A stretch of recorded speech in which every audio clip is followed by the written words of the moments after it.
વડોદરા મહાનગરપાલિકાના પૂર્વ ઝોનમાં મારામારી થઈ ગઈ। ભાજપના કોર્પોરેટરે ઇજનેરને લાફો ઝીકી દેતા મામલો ગરમાયો છે। કોર્પોરેટર અજીત દધીચે ઇજનેરને લાફા ઝીકી દેતા એસસી-એસટી અધિકારીઓ કમિશનરને રજૂઆત કરવા પહોંચ્યા છે। ઇલેક્શન વોર્ડ નંબર 5ના મ્યુનિસિપલ કાઉન્સિલર અજીતભાઈ દધીચે જે લાફા પ્રકરણ કર્યું છે એ ઘણી નિંદનીય બાબત છે અને અવારનવાર આવા બનાવો બનતા રહે છે અને આવા બનાવો ભવિષ્યમાં ના બને એના માટે જે પોલિસી નક્કી થવી જોઈએ એ પોલિસી નક્કી કરવા માટે આજે વીજળી હડતાલ પાડવામાં આવી છે। આગામી દિવસોમાં પણ આ હડતાલ ચાલુ રહેશે અને જો એનો નિર્ણય નહીં લેવામાં આવે તો આના ગંભીર પરિણામો આવશે। એ ત્યાં આવ્યા ઓફિસના ગેટ પાસે અને તેમની સાથે બીજા 3-4 કાર્યકરો હતા।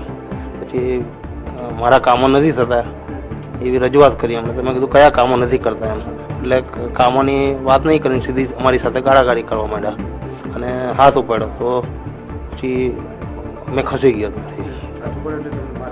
મારવા માટેનો પ્રયત્ન પૂરો કર્યો ના, લાફો નથી વાગ્યો પણ એમણે મારવા માટેનો હાથ ઉપાડ્યો એટલે હું ખસી ગયો। ઘણા લોકો કહે છે કે તમે સામે માનુ ચાવડા સંવાદદાતા ફોન લાઈન પર જોડાયા છે। માનુ, સૌ પ્રથમ તો જાણવા માંગીશું કે શું સમગ્ર ઘટના છે ને આ ઘટના ઘટ્યા બાદની આગળ કોઈ કાર્યવાહી થઈ રહી છે કે કેમ? નિશ્ચિત સમગ્ર ઘટના છે આ પૂર્વની જે કોર્પોરેશનની પૂર્વ ઝોનની જે કચેરી છે ત્યાં ઘટના બની છે। આજે નરેન્દ્ર વસાવા છે ત્યાં ઇજનેર તરીકે કામગીરી કરે છે, સોરી રાજેન્દ્ર વસાવા છે ત્યાં કામ કરે છે ઇજનેર તરીકે, અને આ અજીત દધીચી ત્યાં પોતાના કામો અને જે વિકાસના કામો ચાલી રહ્યા છે પોતે સૂચવેલા કામો કેટલે પહોંચે એ વાત લઈ અને ત્યાં ગયેલા અને એમને રજૂઆત કરેલી।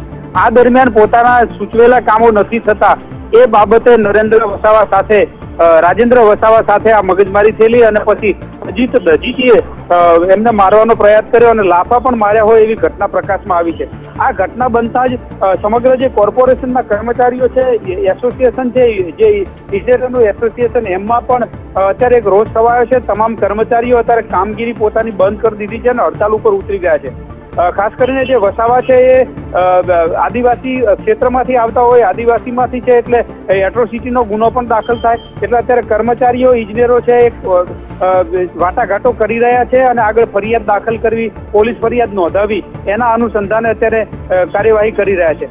આમ આખી કોર્પોરેશનને જે કર્મચારીઓ છે એમના ઉપર રોષ છે। આવી જે ઘટનાઓ બને, ભાજપના કોર્પોરેટરે હુમલો કર્યો છે, આને લઈ અને કર્મચારીઓમાં રોષ વ્યાપેલો છે। નિશ્ચિત બિલકુલ માનુ, અપડેટ લેતા રહીશું। ધન્યવાદ જાણકારી માટે।